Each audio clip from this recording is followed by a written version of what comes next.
How do all? And we're back. Right. This is this. And it will be this one. The paperwork. It will be, or it is going to be, this particular jet. So, how's it gone together? It's gone together pretty well. Like I say, it's an Airfix kit. It's been manufactured really well. Plastic's nice. I haven't had a real great deal of having to sand anything down. Not really much in the way of filler, but there has been. And so, on that note, let's get something we ain't got, a bloody pointer. So it'll have to be a Tamiya paintbrush. So right, what we got is, so she's on her wheels. Oh, well, she's on her legs. So I think I explained in the first video. You got this, yeah, and these are the joins here. So yeah, it's. I haven't done this in a long while. I found my phone holder thing, but it's just a little bit out of touch when it comes to like zooming in. So here we go. So I can zoom in now. So as you can see, I had to put filler in here, and I can still see under this better light. I can still see a tiny patch which could do with a bit of sanding down. There's a hole there, and then that had filler run into it. But obviously over the time it's shrunk, revealing the line. But I presume that there probably is a panel line there somewhere. And the undersides were the better sides of the intakes, where their join is. So let's zoom out a bit. So I used Mr. Colour paints. So the grey was 331, which is dark sea grey, and the green was 519, which is bronze green, but don't use that straight out of the bowl because it's still a bit too light. So what I did was I added some Mr. Colour 33 matte black. I added a touch, so you got about 80%, 20% on the green, and just go on, and if it needs a bit of lighting, then you can either add grey to it to lighten it up, or I just did mine first time in the cup, filled it up with that, and then put 2 or 3 drops of that in. So literally when you tip that up, it will tip out in drops if you're careful enough, and there's about 2 or 3 drops of that with half a cup of that, and then the rest being leveller, and then I camouflaged it, and that's the colour we've got. So it's come out quite nice, which I'm quite happy with that. Then I did a bit of weathering, and I'm just scratching my ear. Yeah. Then I did a bit of weathering. How can you see? Okay. So you can see like round here. I just again used that with a little bit of light green in it. This was Mr. Colour. Got it all here. What was this? There it is. That was that. 528. IDF grey for tanks. And I'll just put a bit of that in it. 316 white. And that lightened it up. And then I just masked around and just scarcely airbrushed over it. Now,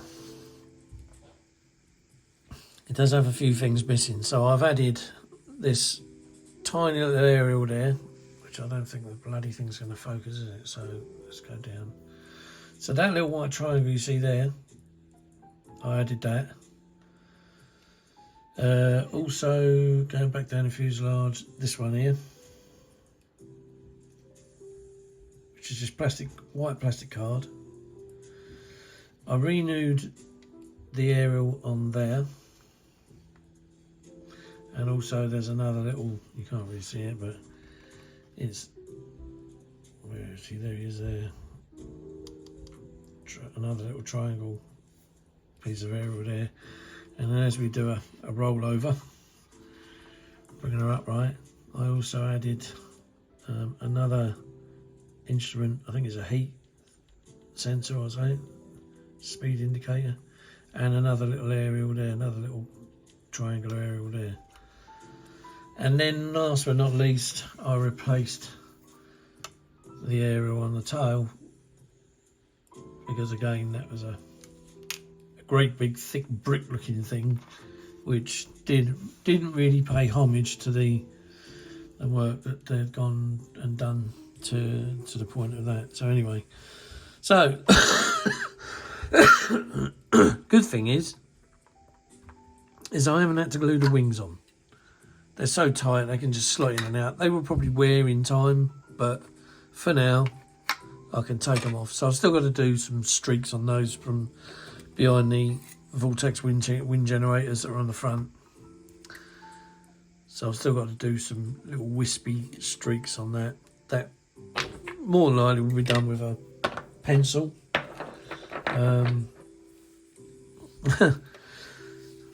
Yeah, I don't remember. It's such a long time ago since I've done it now. What I'll do is I'll do one, and if I do it that well, I'll do the other one on video and show you how to do it, how to get your streaks curling off the backs of the Vortex generators. So yeah, so altogether, bloody nice kit. I've built one before. I built the Royal Navy one when it came out, and I like that one. And I thought, right, okay, we'll get the RAF one when that comes out. So there we go. And then these weapons, or those as electronic countermeasures with flare box. So they just neatly push in, but again, I won't stick them in until I've put the stencils on them, in which case I did say on Facebook that there was no stencils for them because I couldn't find them, but turns out when you look in the back of this catalogue, when you get to this part of the bombs and ladders, lo and behold, there's a stencil sheet, and there's some of the weapons there, and then you've just got to flick through it to find the said weapons. There's pylons on that one, fuel tanks, external fuel tanks. Where are they? Got to be on the Gulf Warbird, the last one, yeah. So there you go. So there are stencils for that, and the paveway bomb, and the other ALQ thing, and the Sidewinder itself. So I stood corrected on that one. Right. So that's how far I've got with her now. And, you know, I'm quite chuffed with it. Would I do another one? Possibly. What squadron will I do the next one? Don't know. Because 12 Squadron was always my favourite squadron, really, with the fox face and what have you. So, yeah. Cockpit fit, that's nice. That goes in well. Straight in, no problem at all. I can't remember the lad's name, but he was the guy with the turban. Panjit or Ranjit? I don't know what I can't remember his name now, but you know, I think he was the one that I'm pretty sure I saw a video of him at a couple of museums, and he was you know, scanning parts to the Buck. This was after they released the first one. He'd done a good job. This is where it all you know, all comes into action. Be nice to see a 32 scale one of these, I must admit. You know, I must a 32 scale, because I think it was Kidswell done some 32 decals for one of these and a Jag, and neither came out in 32. So it was a bit of a, bit of a pain really, but there it is. I haven't glued the wheel doors in either yet. I've only glued the wheels in, but I thought, well, I'll leave the wheel door hanging a bit loose. God, excuse me. Oh, I'm yawning, I ain't got a clue. So, yeah, so there she is there. There's her wings. And obviously on this one, like I say, I've painted the sidewinder and just stick it in the holes there. Push fit, but that won't last for long. Keep pulling them in and out, so they're going to have to be glued. So that's that wingtip, that's that wingtip. And then you've got the laser guided bomb, which is all completely painted. Might need a bit of weathering, but pylons have had weathering, but the bombs, I haven't really done any weathering on that bomb yet. That's that. Then your seats, these are not finished, but there's the seats. They're pretty good. They're not bad. They're not brilliant, but they're not bad. I mean, you're not going to get 3D printed standard in a plastic kit when you buy it. So if you want to, but they're adequate enough. They will do. This is the instrument shroud. I'm not sure whether we're going to see this, but I actually drilled out the little instruments and put gloss black in them. So there's no decals for that anyway. The canopies, so this is the canopy that's going to go on it. Not too sure whether those detonator cords are, I think they are engraved. They're not raised. No, definitely not raised, so they're engraved. So yeah, they'll have a whitewash. This was the other spare canopy. Spare pylons, and then the wheels. I've just done the wheels this morning. So yeah, they need a bit of weathering. That's the front one, not one of the front ones.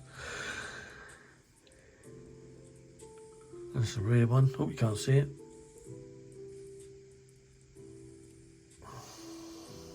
And then the other rear one.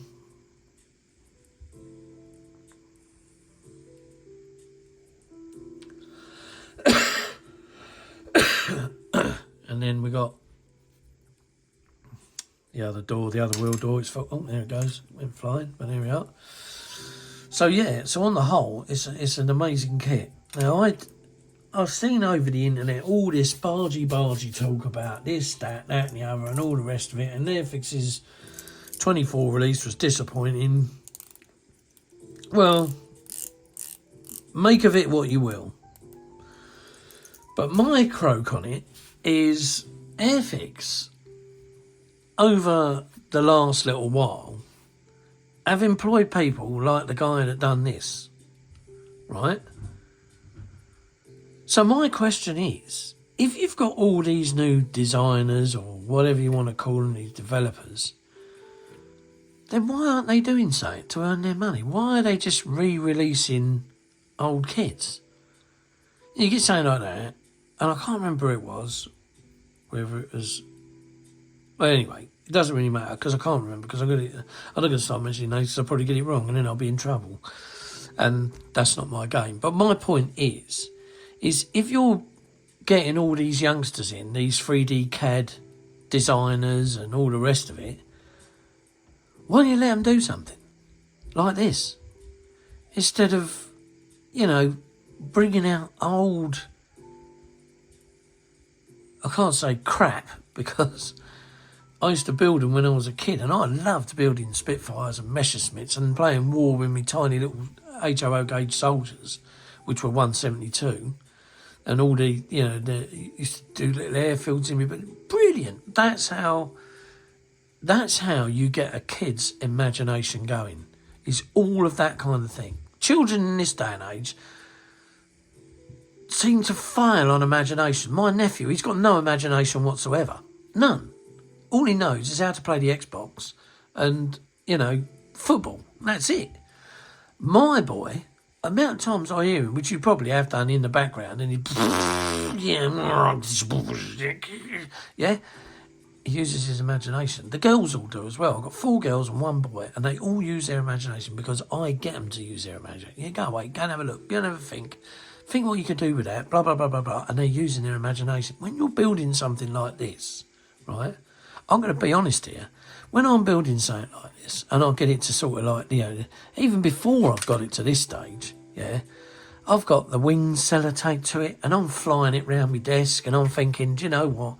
If I was up there now, and you know, we had like goodies and baddies and the targets and all of it, you get into it. You use your imagination.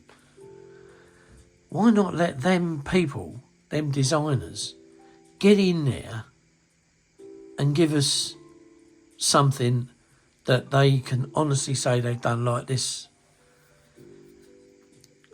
I can't remember his bloody name. Sanjet, no. Ramjet, no. The man with the hat. He's been and done this. And it's turned out bloody awesome. Same as the 72 kit. I've got both the 72 kits. The Gulf War 1 and the RF one. And I've got both of these 48 kits. And they're all great kits. Spitfire 1/24 scale. People still keep viewing my 1/24 Spitfire videos. Thank you very much indeed. Thank you very much. It's an amazing kit. You don't need to add tons of... I mean, I've seen people who go online now and you see them on the internet and they add all sorts of pipes and Christ knows what. Yeah, amazing. But then when they put it all together, half of it's hidden. And what I thought was, why do the bits that are hidden? If something's hidden, don't bother doing it because it'll never be seen. So the whole idea is only do what you can see. And that is what makes the model, is what you can see. Because some people can use their imaginations that, well, is the rest of it in it? I wonder what that, you know. That's how you do it. That is how you do it. Create imagination by using your imagination. And, you know, I mean, all my painting on this is all done freehand when I camouflage it. I don't draw, I don't use masks. I just look at that picture over there, put it in front of me, and then I do my best to copy it. But you know what? Throughout the history of planes being sprayed, even when I was, you know, in the services, the camouflage was never the bloody same. It was never the same unless you had mats or a specific computerised program to deal with creating the same pattern on every aircraft. So when they come out of the factory, they've all been sprayed by Lord knows what, so they all come out the same. But the minute they go into service, it's like your car. You go and have a dent, a bang, it goes out, they get the paint as near as they can. Same paint code, but it always looks different. And that's why I say I just spray them freehand, you know, which suits me. It doesn't suit everyone, but it suits me. So, you know, all the camos are done freehand. Weathering I do freehand. I also use this little tiny brush, which is, this one is Tamiya's modelling brush 87049. And, you know, you can get in there and, you know, create chips and stuff because it's a nice little pointy paintbrush, albeit it's got black paint on it at the moment, but there it is. So this is all done using Mr. Colour paint. The grey, the green, the yellow aerial, the white for the white aerial. The metalliser. The metalliser was super stainless steel, 204. And then when you use the front chrome engines, it was 206 super chrome. And then right on the very front, so on the fronts of the engines again, you can get some really shiny bits round here. I know mine's gone dull, but they are a little bit shiny in there. You can just see the shine. But basically that was done by just running a as a matter of fact, I'll show you. There we go.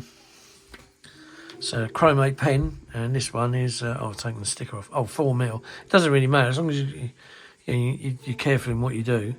And then all you do is you just run it round the beginning like that, round the leading edge, rather, not the beginning, the leading edge. And there you go. And the same with that one. That one's had a little bit more done on the inside. There you go. And then you can even dot the front of the nose where there's a nice shiny little pimple bit there. And that is it. And then you just leave it to dry. I mean, the other thing as well you can do is like, if I take that off, is on the leading edges, you know, it comes bright as well. So you can just, like that, yeah. And that's it. It's all you need to do. And then you got your, I don't know whether it's picking it up.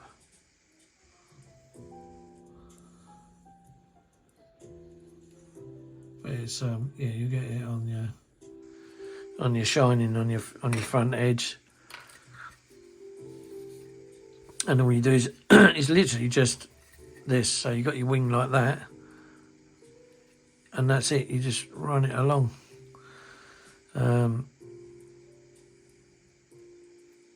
Like that.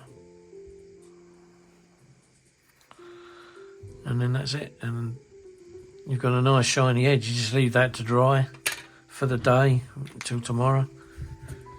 And that's using that. Liquid chrome, mirror effect, monotone pens. I've got 3 of them. 3 different sizes, 1mm, 2mm and a 4mm. And it's amazing what they come in handy for. Even down to the fact that like you can do your landing light with it as well. I can't see that, can you? There you go, landing light. So you just dot a bit of chrome in the middle of that and leave that, and you Bob's your uncle sort of thing. Good for doing some oleos like on the Vulcan undercarriage. You know, if you can get the pen in there. If not, then just wipe a bit off on a paintbrush and paint it in there, and that should be it. Yeah, great stuff. So yeah, so that's where I'm at with the Airfix Buccaneer 48 scale. She's a brilliant kit. I'm now going to put some decals on it, and then obviously get the tyres looking a bit better than they are. Put the decals in the cockpit and start bringing her all together. So, on that note, bye-bye. Have a great rest of the month. And we'll see you in the next month, or I'll see you whenever I do another video. But in the meantime, stay safe, stay healthy, like and subscribe, and clap your hands and boogie and enjoy life. See you later, guys. Tally boys.